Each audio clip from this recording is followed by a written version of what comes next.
जनसुरक्षा विधेयकावरून फडणवीस आणि ठाकरे आमनेसामने आले। विधेयकामुळे माओवाद्यांशी संबंधित संघटनांवर कारवाई करता येणार असं फडणवीसांनी म्हटलं, तर विधेयकामध्ये नक्षलवाद उल्लेखच नाही, कुणालाही जेलमध्ये टाकू शकतात असं ठाकरे म्हणाले।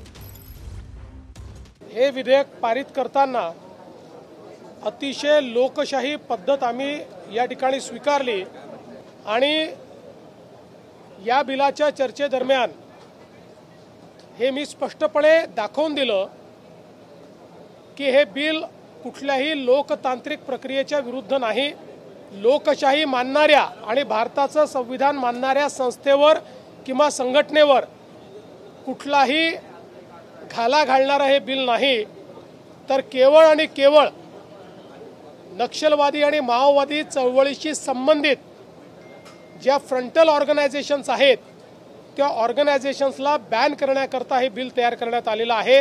राजकीय हेतूने प्रेरित जर का हे बिल आणत असाल आणि तसं त्याला वास येतोय, ह्याच्यात कुठेही दहशतवाद नक्षलवाद हा शब्द नाहीये, म्हणजे हे सर्वसामान्य जनतेला सुद्धा कधी कुठेही उचलू शकतात आणि तुरुंगात टाकू शकतात, जे आतापर्यंत चाललेलं आहे।